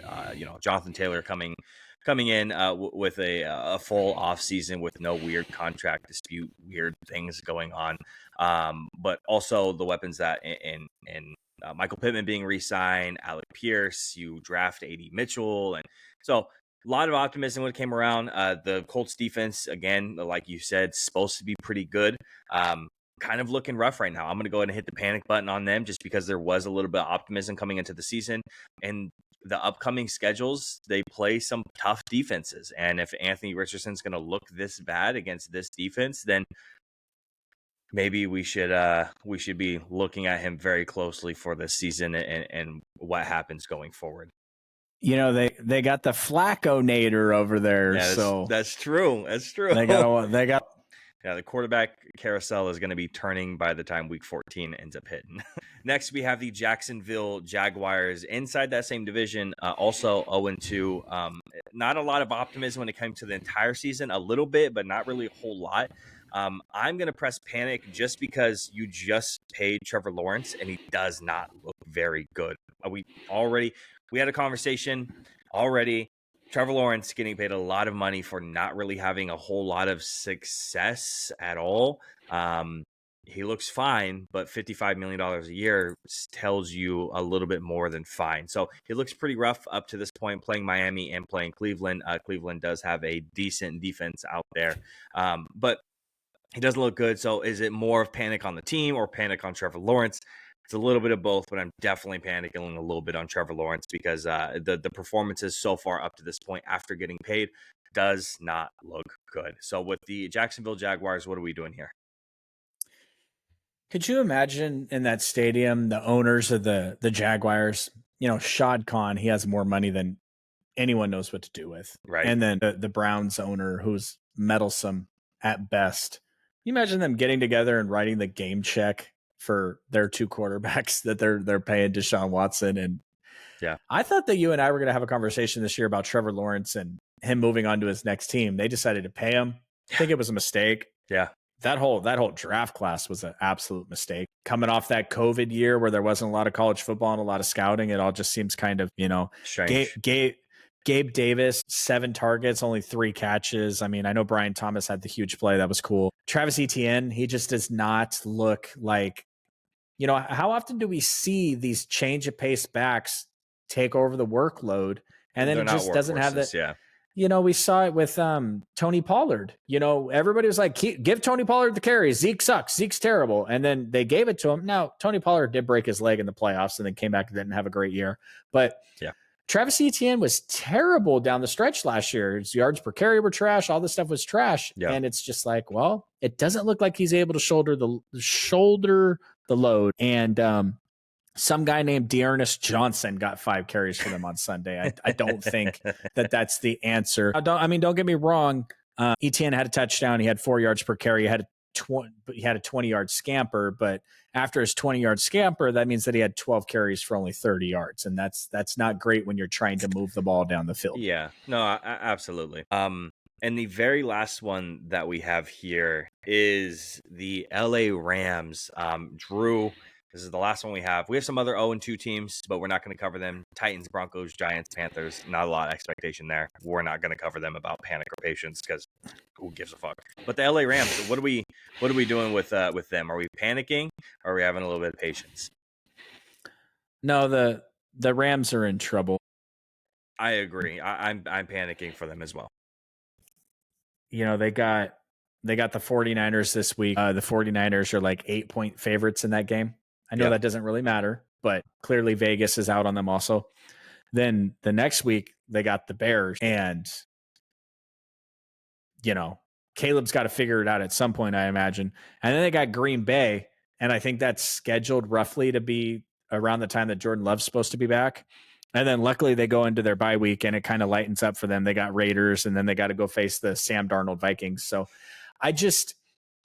if Puka is out for a couple of weeks and Cooper Kupp is out for a couple of weeks, we already saw what their offense looked like without having Puka Nacua on the field. Right. There's no Aaron Donald.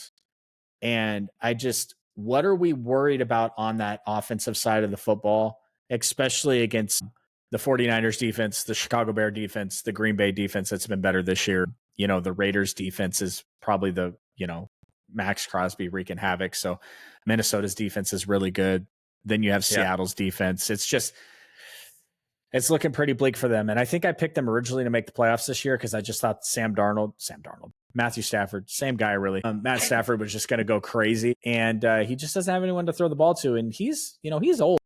Yeah, absolutely. He's getting up there, and their backup sucks also. Some guy named Jimmy Garoppolo. So there's just not much going on down there right now. And I just think for a team that really wants to keep Sean McVay in the fold, when all these broadcasting networks keep offering him millions of dollars, it's gonna be a tough season for them.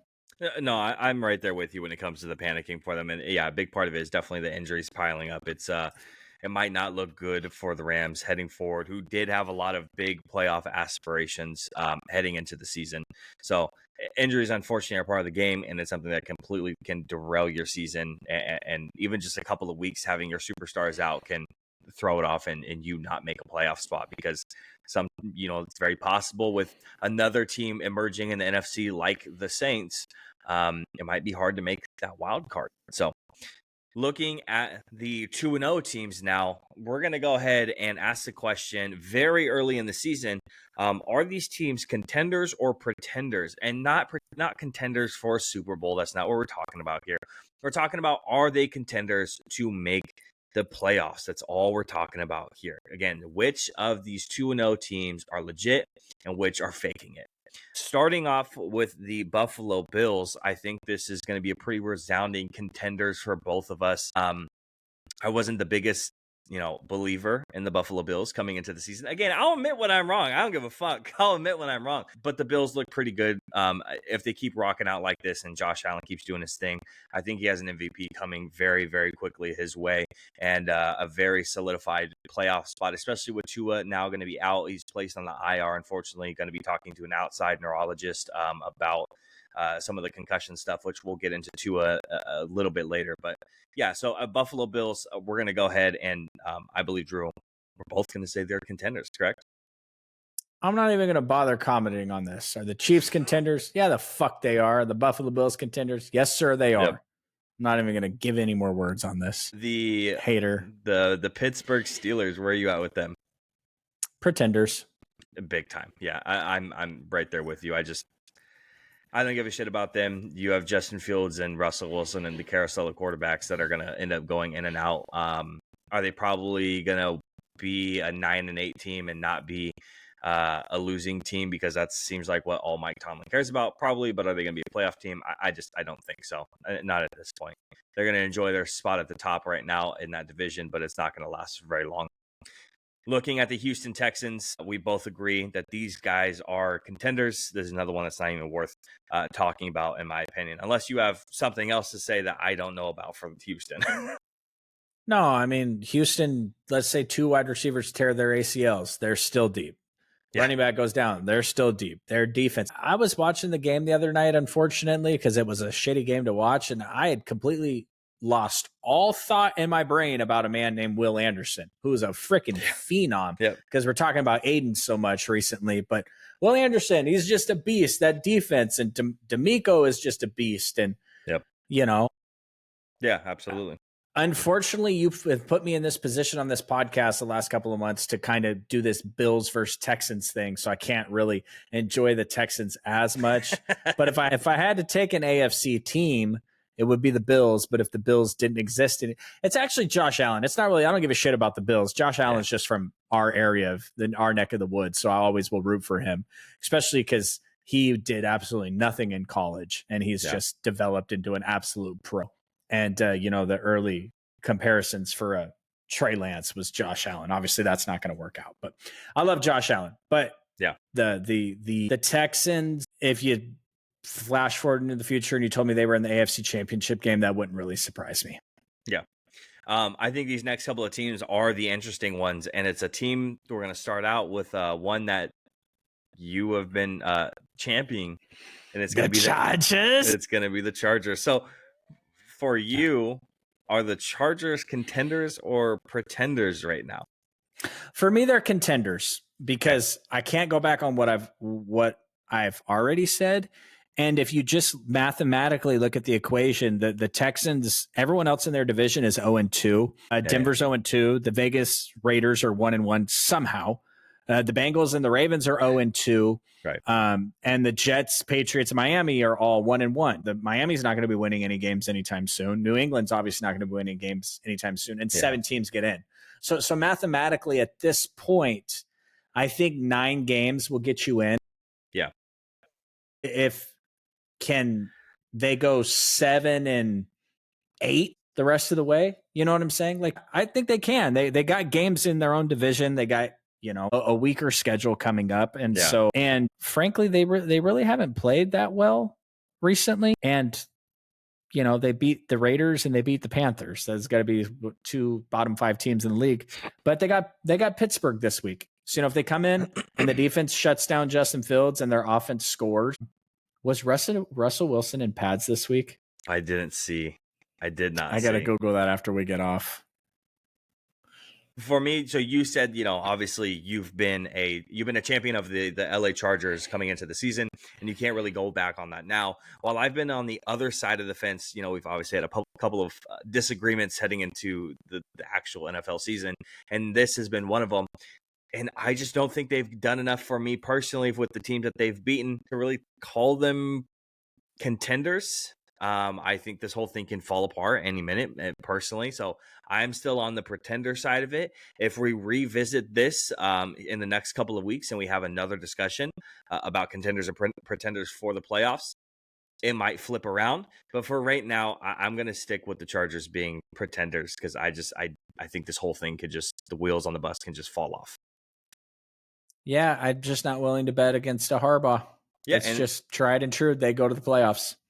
What about the team that beat you this weekend, and that is the Minnesota Vikings? What do you make of them and their 2-0 start? Are we pressing contender button on them yet, or are we still calling them pretenders at this moment? I personally believe they're pretenders. Okay. It's just my opinion. They get a lucky play to Justin Jefferson. Right. And it's one of those things where you got Detroit in that division, you got Green Bay in that division, both of whom I think are going to bounce back. It just comes down to a number game. So New Orleans and Tampa Bay are going to make the playoffs. Dallas and Philadelphia is going to make the playoffs. The 49ers going to make the playoffs. Right. Now you're at 5 teams, and we got Green Bay, Detroit, and Minnesota that are all going for the last 2 spots. I just think that mathematically, and that's assuming the Seahawks, who are 2-0 right now, which I think we're going to talk about in a second here, don't continue to do what they're doing. I'm in the same boat. This comes down to, do you believe in the Seahawks more or the Vikings more? That's what this basically comes down to mathematically on where the playoffs are. And frankly, we can't pick a third team for that.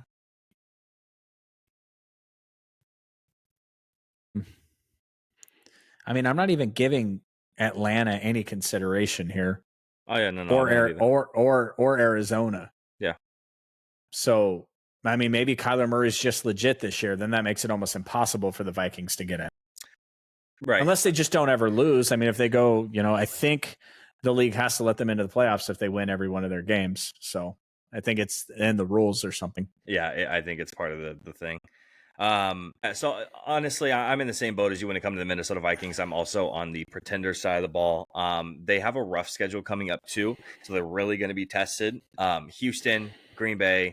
The jury's out on New York, the Jets so far, and I don't know about that one. Detroit, the Rams, the Colts. So once we kind of circle back around to this, maybe midway during the season, kind of post October, we're going to definitely see where we're at on that one. Looking at the New Orleans Saints, I personally have them as contenders. You beat the brakes off of a team you're supposed to beat the brakes off of, and the Carolina Panthers. And then you beat the brakes off of a team that you're not supposed to beat the brakes off of, and the Dallas Cowboys. Derek Carr looks like a completely different person from last year to this year. Dink and dunk Derek Carr. MVP. He's looking fantastic, and he definitely deserves all the praise because, we definitely dogged on him on not looking good, looking like one of the bottom 15 quarterbacks in this league, and now he's completely turned it around, and he's looking pretty fantastic, obviously, with a new offensive coordinator in there and letting him throw the ball down the field. I mean, I made fun of some of the weapons that they had out there, and I said, "Oh, who's their number 2, Rashid Shaheed?" Well, guess what? Rashid Shaheed has now beaten some legit number 1 corners in this league on back-to-back weeks, and that is J.C. Horn beating him on a deep post. And guess what? He did again, actually it was 2 safeties he ended up beating on a deep post in week 2. So back-to-back weeks. And the thing is, with those throws with Derek Carr, they're on the money too. So they're legit throws. He's not over or under throwing them.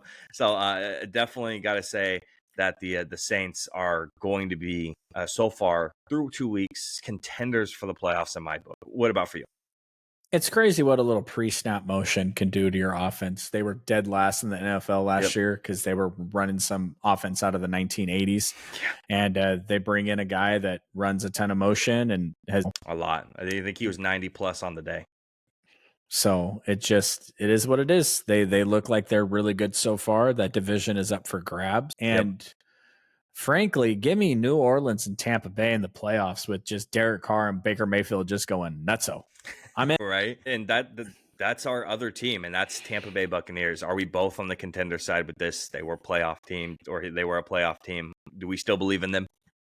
Yeah, I mean, if you're a playoff team last year and you start out 2-0 with some good wins, not fluky wins like some of these teams have. Yep. How could you not? The defense is fine. Absolutely. No, I'm with you 100%. You see the Eagles, Devin White wasn't even active for the game yesterday. Yeah, I did. It's crazy how these players just fall off so quickly. Mm-hmm.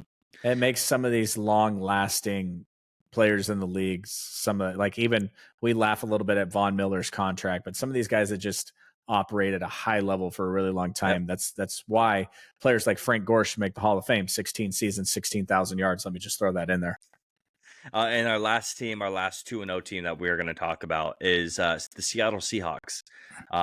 Personally, I have them as pretenders. I don't see these guys going in and catching enough wins to actually make the playoffs this year. The thing is they won against New England, but Geno Smith literally had to do everything in his power to be able to actually win that game in overtime. So it's a little rough looking, especially on paper, when everything Geno did was literally to just try to win that game. And he did. Kenneth Walker didn't play, though. It's true. Absolutely. But I don't believe in it. Not right now. Me neither. Okay. Geno's playing out of his mind, and they're 2-0. Congratulations. Is he going to continue to play out of his mind? I highly doubt it. Especially when the two teams that they've faced is the Broncos, which they beat by 6, and then the Patriots, which they beat by 3. They're up. They got nine net points. Yeah, against those two teams, it's definitely really suspect. You have the Dolphins next, obviously, no Tua there, but then you have the Lions, and then you have an easy one against the Giants. I just don't see it, with a couple of these teams, and Seattle's definitely one of them. Other news from week 2, 2 things left. We got to talk about 2 quarterbacks in particular, and that is, unfortunately, I don't want to talk about this, and it's going to be talking about Mr. Bryce Young. being benched. If you're not up to speed up to this point, let me bring you up here. David Canales has made the move on Tuesday. This was just today to bench, this was yesterday, to bench former number 1 overall pick Bryce Young. Canales said that he changed his mind because he did come out and say Bryce is our quarterback. He changed his mind after watching video Sunday night and consulted with the front office. He concluded that veteran Andy Dalton would give the Panthers the best chance to win in week 3 against Las Vegas. Personally, I have very serious questions about how much David Tepper, the owner, had a hand inside of this, because I can't fucking stand the guy. 100%. The Panthers have been outscored 73-13. The home crowd started booing at Bryce Young and this offense in the first half. Adam Thielen and Deontay Johnson both appeared frustrated on the sideline in this last game. That's kind of bringing you guys up to speed up to this point. There's a bunch more to say about Bryce and whatnot, but I hate the fact that David is really putting his hand in this and has a lot to do with it. Do you know how big of a moron you have to be as your head coach to come out and say, yeah, no, we're sticking with Bryce, and the next day turn around? Yeah. I watched film and I changed my mind. Oh, so you didn't realize that he played like shit during the game? Or did the owner come down and tell you that, hey, yeah, you guys are all, my God, do you know what they traded for Bryce? King's ransom. Someday we're going to sit here, we're going to sit down and we're going to have a conversation about the worst trade of all time. And we're going to talk about draft trade of all time. And we're going to talk about Bryce Young and we're going to talk about Trey Lance. Are you telling me that if the Cowboys traded Trey Lance to the Panthers right now, he couldn't do better than whatever the hell Bryce Young is doing? Bryce Young came from California. I watched this kid play football in high school. And then he went to Bama and he did great things. And then he went to, oh my God, he looks terrible. But yeah. Andy Dalton? Yeah. Tepper's an idiot. Yeah. The thing is, so the big problem with Bryce Young is, 1, he looks scared in the pocket, and 2, he doesn't attempt passes down the field. The Panthers have attempted very few passes down the field with Young at the quarterback position. Almost all of his throws have been short and over the middle of the field, and checkdowns to an outlet receiver. He again appears to be playing scared in my eyes. His longest completion on Sunday was 12 yards. Carolina has failed to even test opposing defenses and give them something to honor in terms of a deep threat. 12 of Young's 18 completions were to a running back or a tight end. And personally, there's a big reason on why I don't want to talk about this and I hate talking about this is because I am a big Bryce Young guy. Watching him and believing in him coming out of college, very, very, Josh very Allen's heavily. Overrated. And, I love Bryce Young. And calm the fuck down. And the thing is I don't want to talk about it because I genuinely think that the Carolina Panthers ruined Bryce Young and the system that they put him in the first year and the offensive line that they surrounded him with in the first year as well. Completely changed his play style. He won't even look down the field anymore. And this has a lot to do, I think, mentally for Bryce Young at this point. Obviously, his height comes into consideration, but there's a lot to do with that offensive line in that first year. The second year, this year, actually, the Panthers have like a top 5 graded offensive line through week 2. They look pretty good, actually, but Bryce still won't look down the field because of where he was playing last year. It's unfortunate. This is probably the correct move. I would love to see him sit and actually learn, grow, regain his confidence, and be able to be trotted back out there, whether it's later in the season, next year, on a different team, whatever it is. I'd like to see him in some sort of form moving forward. Looking at the future, though, for the Carolina Panthers, if they've lost all faith in Bryce Young, which it seems like David Tepper in this front office has, what happens next? The way they're going, they're gonna lose. Oh my gosh, they're gonna lose almost all of their games. It's gonna feel like another top 5, maybe even the number 1 overall pick this year. And this year's quarterback class looks like this.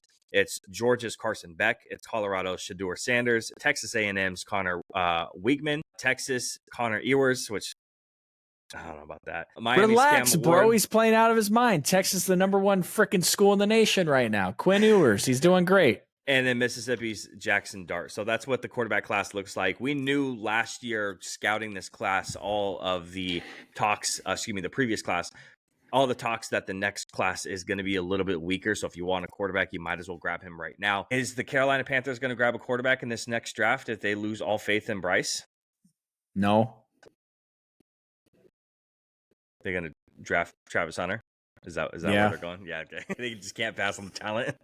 Hey, when you're a shitty team, you got to put something out there that's fun to watch. And if you're going to play Travis Hunter at wide receiver, cornerback, and returner, that's just at least they'll sell jerseys. Yeah, that's true, and that might be all Tepper cares about.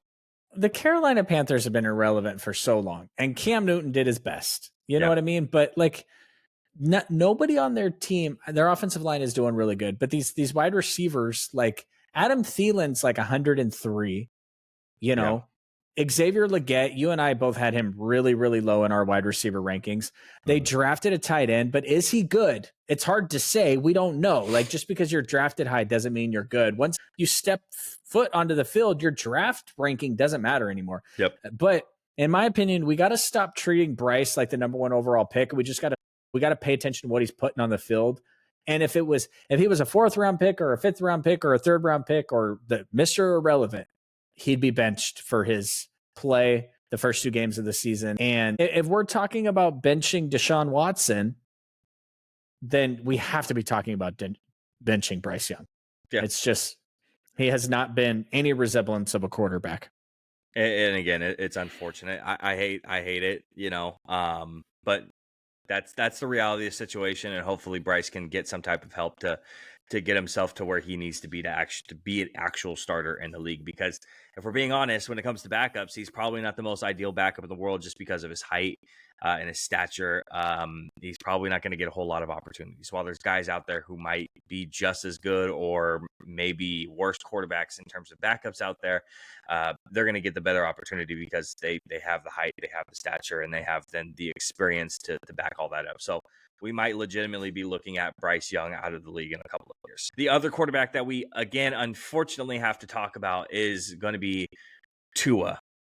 We've seen the picture before. We've seen kind of, honestly, a scary situation. Tua on the ground, appearing unconscious, players frantically waving for medical staff to come onto the field. You know, him reaching for nobody, unfortunately. It's not a great thing to see. And now we have to ask the question, and some people don't want to answer it and some people don't want to talk about it, is should Tua retire at this point? We've seen multiple concussions. This is the 3rd bad concussion we've seen from him. He had 3 concussions in 2022. This is his first one this year. Again, this is his 3rd really, really bad one and really frightening one. And he also had a concussion all the way back when he played in Alabama too. So he's had a couple of concussions in his career. I mentioned it early on the podcast. He's going on IR to meet with a outside neurologist to talk about his concussions, do some brain scans, and see where he's at, and potentially continuing to play football. So should Tua retire? And is there anything that the NFL is actually going to do about this sort of situation with Tua that is kind of unprecedented? We've never seen this type of thing before. Yeah, I don't think the NFL is going to get involved too heavily here. At least not. Maybe behind the scenes a little bit. Yeah. You know, Damar Hamlin is playing football, which is weird because he's the one that the contact went. But what I would say is a slightly concerning is Tua obviously has not learned. You know, you got to slide. You cannot take these hits. He lowered his head into Damar Hamlin and caused this. And it's just, for a player that's had continued issues, it's just not great. And it was frustrating for me to look at it. I'm sitting right here at the computer and I have it on the side, and I'm editing the podcast and I'm looking over at it and I see him do that and I immediately scream, "No, what the fuck are you doing?" And then he immediately turns around and he, does his thing on the ground. It's frustrating. When you have a head coach in the NFL, Antonio Pierce, come out and say he needs to retire. Nick Saban was on the Pat McAfee show, and he was basically like, it's not a good sign. I think Tua and his family need to listen to all the medical advice, like basically telling Tua, like, you need to make the smart decision here.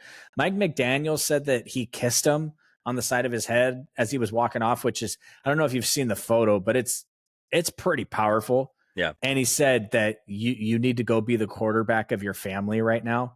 Yeah. Like that's just chilling, spine chilling. I don't think the NFL can stop a player from wanting to play. They can't force anyone to medically retire. But, right. If something serious happens to Tua while he's on this football field, there's a lot of backlash that's going to come. And the NFL had to pay to put this concussion thing to bed a couple years ago. They've changed a lot of rules about it, changed a lot of things in the game about it. And even so, you know, I'm not going to put any negative thoughts out into the world right now, but we've seen these former players and we've seen the ones that have been the CTE issues, and we've seen them do not great things to themselves, to loved one. And I'm not even going to put any more of it out there, but can you imagine if a few years down the line there was an incident involving him and himself or his family, the blowback on that? Like, dude, you're rich, you're smart, you're educated. You can be up there on College game day next season if you want to, making all the money in the world. But frankly, at the end of the day, you make the NFL because you have a competitive nature inside your body that you and I would never understand. Yeah. And so if you were asking me to tell you what I think happens, I think he laces up his cleats as the Miami Dolphins quarterback once again. Whether I recommend that or think it's a good idea or not, you know, you and me go to work every day and work our asses off and then stay up till midnight trying to do a podcast to make some money to live in life. You know, Tua has all the money in the world now and he doesn't need to play football anymore, but I don't think this is the end for him. You know that the head trauma for Tua was bad when the NFL, right? The NFL is known for before all this Tua stuff, almost just openly like ignoring the CTE and the long-term effects of head trauma for these players, and for them to take kind of drastic action that they have in the last 2 years. We see it. Guys get called off all the time for potential concussion protocol constantly during games. You know, it happens pretty frequently, and that's a lot to do with Tua. The NFL and the NFLPA opened a joint investigation into the incident when he first got hurt in Buffalo. The union used its collective bargain to the right to fire unaffiliated neurological consultant who cleared Tua to return to the game. And again, 4 days later in Cincinnati, he ends up hitting the back of his head, and it ends up being just as bad. And then again, later on during the season, he has a concussion against Green Bay. This is not like Tua would not be like setting the precedent for everyone. This is something that we've seen before.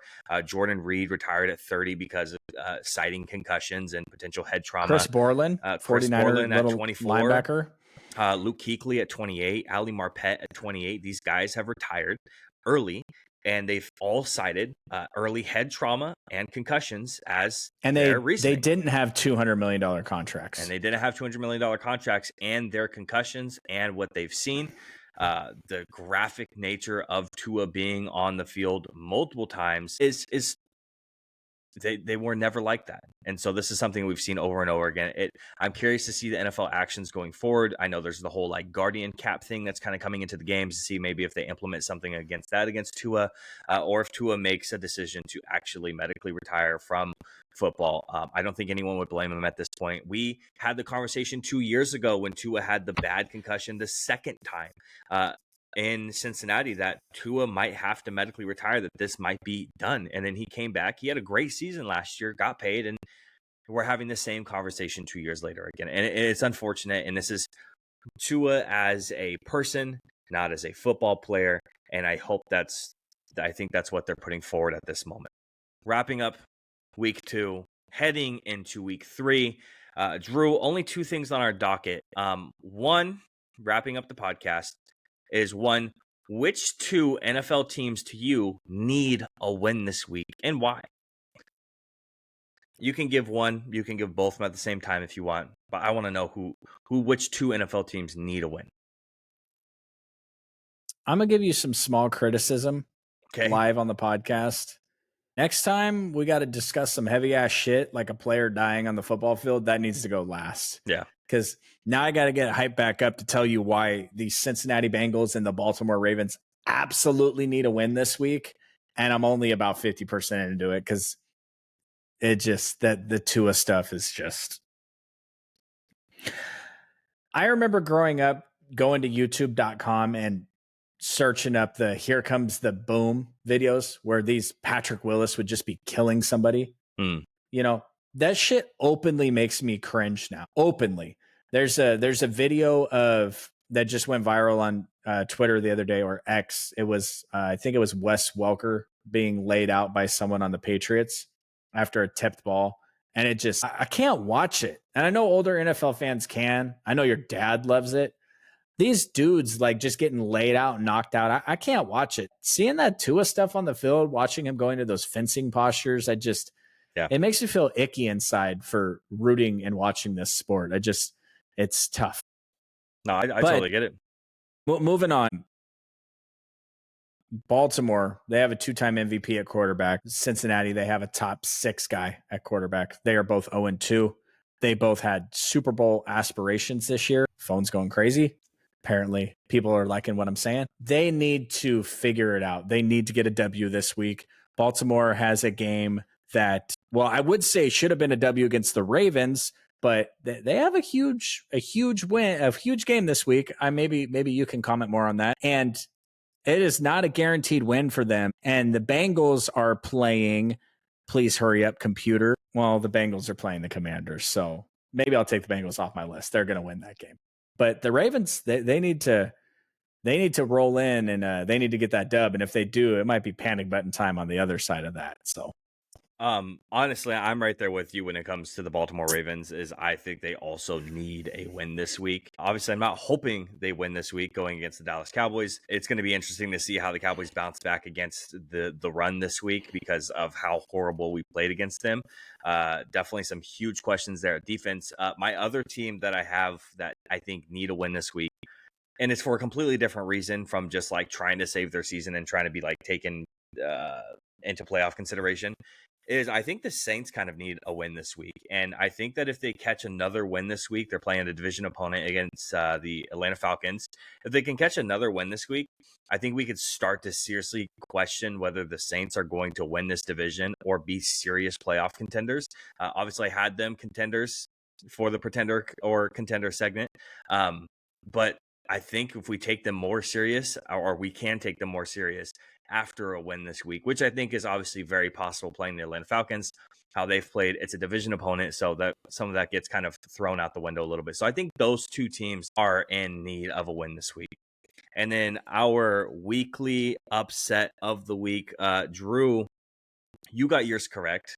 Mine was so close, lost in overtime. I was hoping that we could both talk about being 1-1 this week, but you are 1-1 while I am 0-2. Upset of the week. Who are you picking?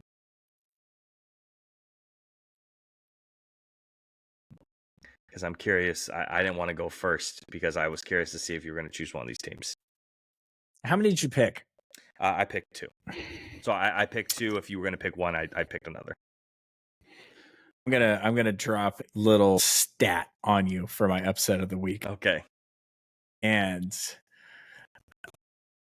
I really would like to imagine Malik Neighbors going off and trouncing the Browns, because that would be fun.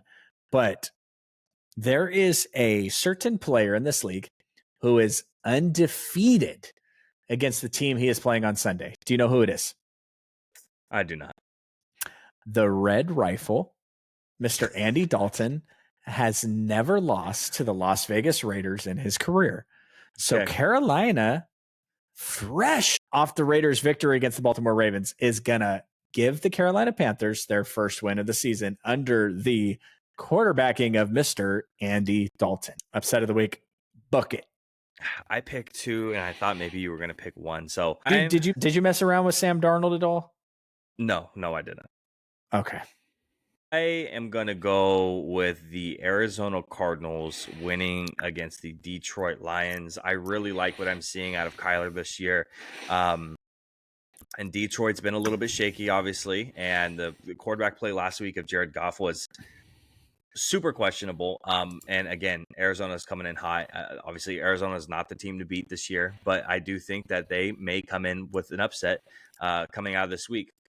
I do not want to start the season off at 0-3, so I am one of the teams that need a win this week for upset of the week. So I'm going with the Arizona Cardinals over the Detroit Lions, and you said you're going with the Andy Dalton-led Carolina Panthers going against the Las Vegas Raiders, which I just think it's fun for you to just go against the Raiders. So I think there's part of that. Okay, tell me, tell me if I'm wrong. What's the most fucking Raider thing possible? They beat the Ravens, lose to the Panthers. Doesn't that just scream just win, baby, or excellence in numbers, or Raider Nation, or all that other dumb shit?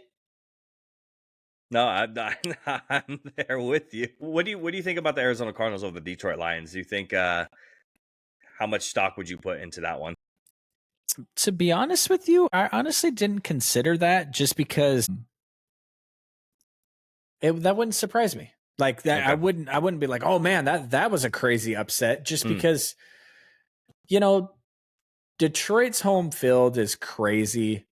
It's absolutely crazy. It's one of the best in the league. So is Minnesota, actually. 49ers run the silent count the entire time with a rookie right guard signaling the snap. Maybe that was a little bit of the issues we had also, but whatever. I'm not the coach.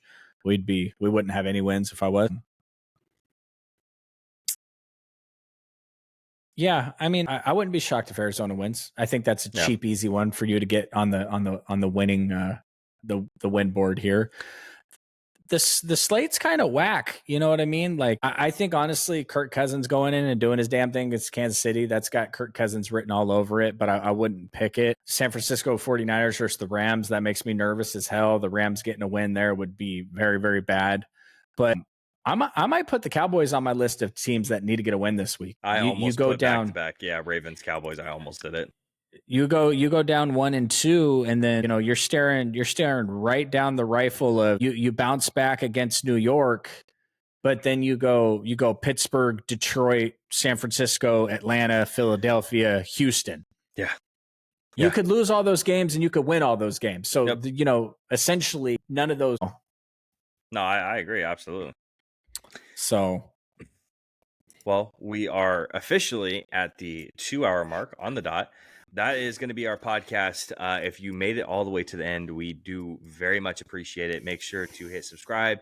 We are on Spotify. We're on YouTube. We're on Apple Podcasts now. Just started uploading there recently.